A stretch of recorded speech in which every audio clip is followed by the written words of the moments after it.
English basic to advance channel में खुशामदीद। नसरीन, ये है कोर्स नंबर 3। इंग्लिश में बातचीत वाले जुमले हम सीख रहे हैं इस कोर्स में। Lesson number 41। आज का लेसन थोड़ा मुख्तलिफ है लेकिन बहुत ज्यादा इम्पोर्टेंट है। क्यों?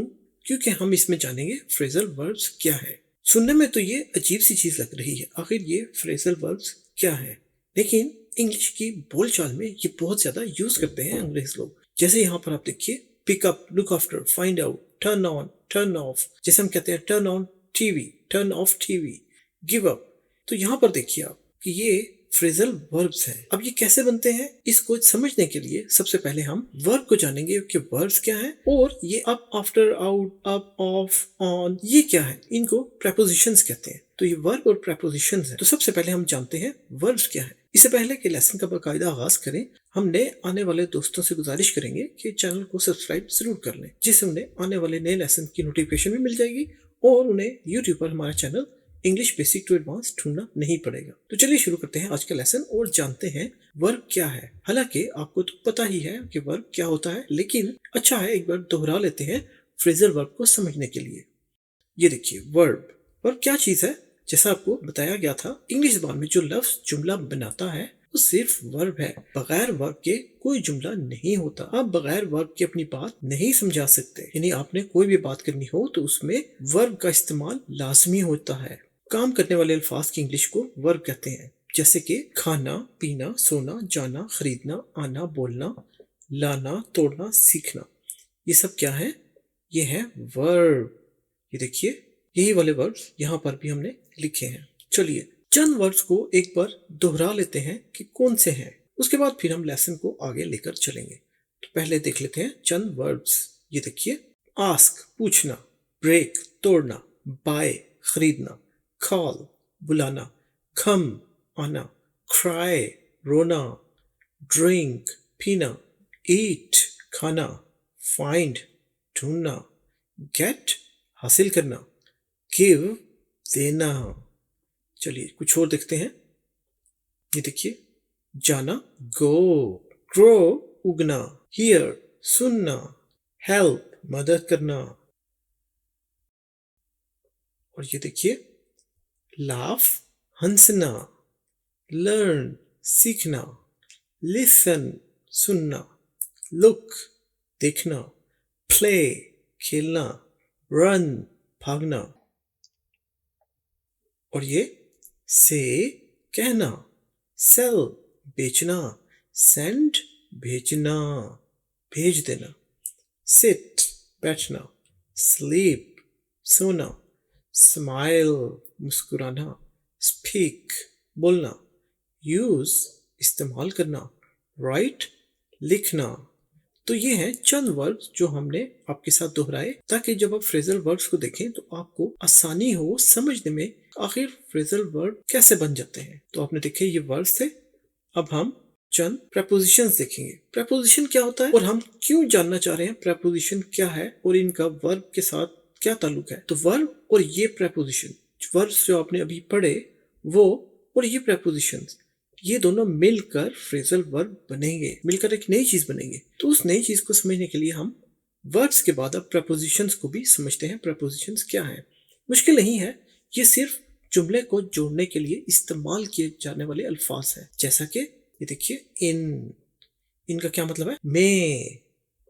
और ये क्या है? जैसे देखिए, चाबियां दराज में हैं, तो जुमला बनेगा the keys are in the drawer.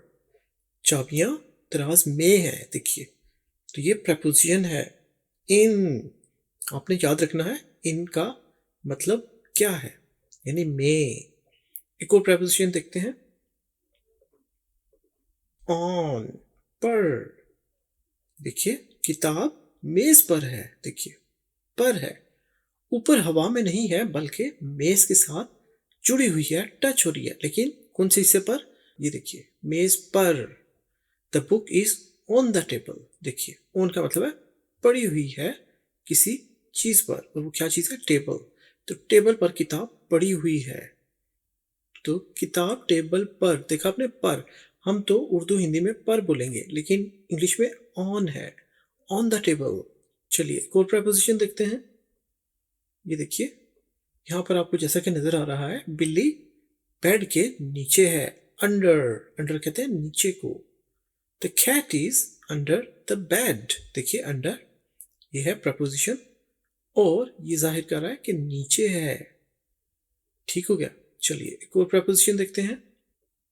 देखिए behind, behind का मतलब है पीछे, के पीछे, यानी किसी चीज के पीछे। जैसा कि यहां देखिए, ये शख्स, ये आदमी दरवाजे के पीछे है, इसको कहते हैं behind। He is standing behind the door. नाज़रीन यहाँ पर एक बात आपको बताते चले, ये है ई को अमूमन आ की तरह प्रोनाउंस किया जाता है। बहुत सारे अंग्रेज लोगों को बात करते हुए सुना है, वो बिहाइंड नहीं बोलते बल्कि इसको behind बोलते हैं, जैसे यहाँ पर आ की आवाज हो, behind। तो ईस्टर्न कंट्री के लोग जहाँ पर इंग्लिश नहीं बोली जाती वहां पर इसे बिहाइंड कहा जाता है, लेकिन वेस्टर्न कंट्रीज में, अंग्रेजों के मुल्क में इसको behind पढ़ा जाता है। तो इस चीज का भी आप ख्याल रखिए कि इसको आपने behind बोलना है, behind नहीं बोलना। behind तो अंग्रेज भी समझ जाएगा, लेकिन वो नोट करेगा कि इसको आप behind बोल रहे हैं, ये तो behind होता है। अमूमन वो कहते कुछ नहीं, लेकिन वो अंडरस्टैंड कर जाते हैं। आपका प्रोनाउंसिएशन डिफरेंट है, तो आपने इस चीज का ध्यान रखना है, इसे behind बोलना है। He is standing behind the door, वो शख्स, वो शख्स मेल के लिए इस्तेमाल होता है। ही स्टैंडिंग, वो खड़ा है दरवाजे के पीछे। चलिए एक और प्रपोजिशन देखते हैं। ये देखिए, ये क्या है, बिटवीन, के दरमियान। ये दो चीजों के दरमियान में जब कोई चीज हो तब ये प्रपोजिशन यूज की जाती है, बिटवीन। यहाँ देखिए, ये कोई शॉप है और ये शॉप दो इमारतों के दरमियान है, और ये इमारतें कौन सी है? The shop is between the bank and the library. अब लग रहा है कि ये बैंक है और ये इस तरफ लाइब्रेरी है, तो अब जो शॉप है वो लाइब्रेरी और बैंक के दरमियान है। देखिए दरमियान, तो इसको बिटवीन कहते हैं। ये देखिए बिटवीन, ये है preposition, the shop is between the bank and the library. ठीक हो गया। चलिए एक और प्रपोजिशन देखते हैं। ये है ओवर। ओवर का क्या मतलब? के ऊपर। There a lamp over the dining table. अब देखिए ओवर क्या होता है, आपको इस तस्वीर से ज्यादा क्लियर हो जाएगा। ये देखिए ओवर, अब ये मेज पर नहीं है, ये जो गुलदान है ये तो मेज पर है, ये होगा ऑन द टेबल। लेकिन लैम्प तो मेज के ऊपर है, देखिए ऊपर है, उससे थोड़े फासले पर, यानी ऊपर है, उससे टच नहीं हो रहा, तो इसको ओवर कहते हैं। देयर अ लैम्प, वहां पर एक लैम्प है, over the dining table, dining table के ऊपर। तो जुमला हमारा बनेगा, डाइनिंग टेबल के ऊपर लैम्प है। ये देखिए, इसको लैम्प कहा जा रहा है। तो उम्मीद है आपको ये समझ में आ गया होगा। चलिए एक और प्रपोजिशन देखते हैं। बिसाइड, बिसाइड का मतलब साथ, के साथ। अब इसको एक्सप्लेन करते हैं हम इस तस्वीर से। देखिए अगर हम कहें कि लड़की लड़के के साथ बैठी हुई है, देखिए शी सैट, वो बैठी, बिसाइड मी, मेरे, वो मेरे साथ बैठी। ये देखिए अब कि मेरे साथ बैठी, तो यहाँ पर बिसाइड यूज हुआ। देखिए बिसाइड, वो मेरे साथ बैठी। शी सैट, यह सिट की सेकंड फॉर्म, सिट है बैठना और सैट बैठी। शी सैट, वो बैठी, बिसाइड मी, मेरे साथ। ठीक हो गया। तो ये है बिसाइड, ये भी प्रपोजिशन है। चलिए एक और देखते हैं। विद, साथ। I went to park with my friends, I went to park with my friends. अब देखिए विद, यहाँ पर ये प्रपोजिशन है। अब यहाँ पर एक और भी प्रपोजिशन है, टू, यानी ये है की तरफ, लेकिन अभी हम इसको देखेंगे। लेकिन यहाँ पर अभी आप और करें विद को। विद है प्रपोजिशन और ये है साथ। आई वेंट टू पार्क, मैं पार्क गया, विद, साथ, माई फ्रेंड्स, अपने दोस्तों के। तो मैं अपने दोस्तों के साथ, ये देखिए सब दोस्त हैं, और मैं अपने दोस्तों के साथ पार्क किया। चलिए एक और प्रपोजिशन देखते हैं।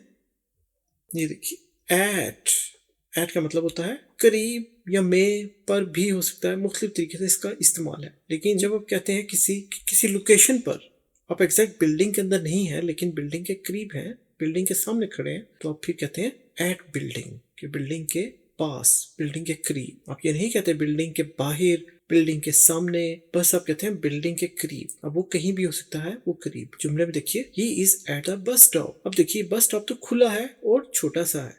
अब ये बस स्टॉप के इर्द गिर्द मौजूद है, बस स्टॉप के करीब मौजूद है, तो हम कहेंगे he is at the bus stop. At देखिए बस स्टॉप के करीब है।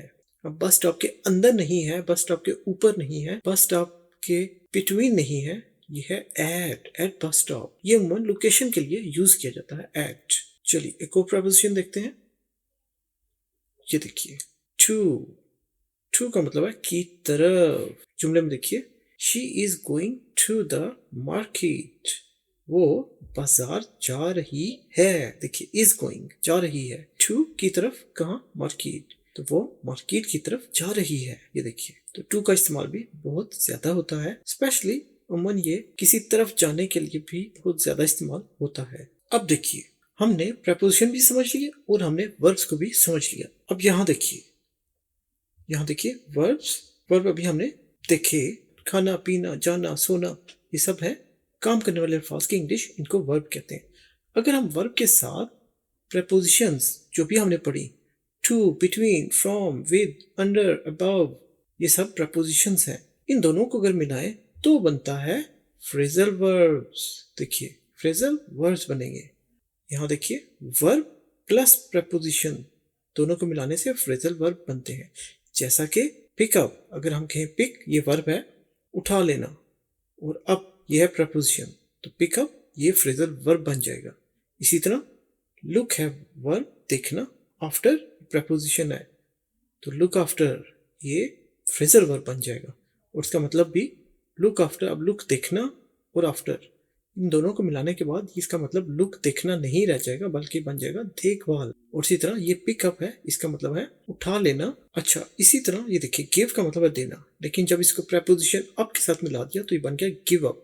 अब इसका मतलब देना नहीं रहेगा, बल्कि इसका मतलब बन जाएगा तर्क कर देना, छोड़ देना। जैसे आप कहें कि मैंने सिगरेट नोशी छोड़ दी, ठीक हो गया, या मैंने लेट नाइट काम करना छोड़ दिया। और यहाँ देखिए फाइंड का मतलब है ढूंढना, आउट का मतलब है बाहर। अब ये बाहर ढूंढना ऐसा नहीं हो जाएगा, फाइंड हो गया वर्ब और आउट हो गया प्रपोजिशन, इन दोनों को मिलाने से ये फ्रेजल वर्ब बन गया फाइंड आउट। और फाइंड आउट का मतलब जैसा कि फाइंड है कि ढूंढना और आउट बाहर, तो बाहर ढूंढना ये मतलब नहीं रहेगा। जब इन दोनों को इकट्ठा लिखा या बोला जाएगा तो इसका मतलब बन जाएगा तलाश करना, फाइंड आउट। इसी तरह देखिए टर्न है मोड़ना, देखिए टर्न, और ऑन ऊपर, टर्न ऑन। अब ये टर्न ऑन का मतलब हो जाएगा कि जैसे टीवी को ऑन कर देना, चला देना, टर्न ऑन। इसी तरह टर्न है मुड़ना, ऑफ का मतलब है परे, लेकिन जब आप इकट्ठा बोलेंगे टर्न ऑफ तो इसका मतलब हो जाएगा बंद करना, जैसे turn off music, turn off TV. तो इस तरह से ये फ्रेजल वर्ब बनेंगे। इनकी मजीद हम प्रैक्टिस करेंगे अगले लेसन में। अभी लेसन ज्यादा तवील ना हो जाए, इसलिए अगले लेसन में हम फ्रेजल वर्ब पर तफसील से बात करेंगे और इनको मिसालों से मजीद समझेंगे। लेकिन इसके लिए जरूरी है कि आप इस सबक को बार बार देखिए, ताकि आपको जहन नशीन हो जाए कि वर्ब और प्रेपोजिशंस क्या है। इससे आप बासानी फ्रेजल वर्ब बना सकेंगे। और इंग्लिश की बोलचाल में अंग्रेज लोग बहुत ही ज्यादा फ्रेजल वर्ब्स यूज करते हैं, जिससे ये बहुत लंबे जुमले भी बहुत शॉर्ट तरीके से बोलते हैं आपस में बातचीत करते हुए।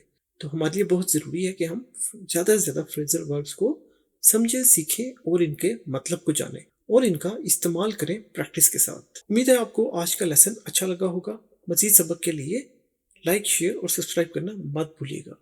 सब्सक्राइब करने से आपको नोटिफिकेशन मिलते रहेंगे जो ही हमारा नया लेसन अपलोड होगा। और लाइक और शेयर कीजिए ताकि अच्छे लेसन है ज़्यादा से ज़्यादा लोगों का फ़ायदा हो। हमें कमेंट करके ज़रूर फीडबैक दीजिए कि आपको हमारा लेसन कैसा लगा। और अगर आप कोई टॉपिक या कोई चीज़ समझना चाहते हो तो भी हमें ज़रूर लिखिए, हम पूरी कोशिश करेंगे कि उस पर भी वीडियो बनाकर अपलोड कर दी जाए। बेल आइकन भी ज़रूर दबा दीजिए, जिससे आपको ज़रूर मिल जाएगा हमारा अपलोड हुआ नया लेसन। तो आप सब लोगों का बहुत शुक्रिया जो लेसन्स को रेगुलरली देख रहे हैं और हमें कमेंट करके अपनी फीडबैक भी देते हैं। उन सब लोगों का दिल से शुक्रिया। तो अपना बहुत ख्याल रखिएगा। मिलेंगे हम आपसे अगले लेसन में, तब तक के लिए अल्लाह हाफिज़।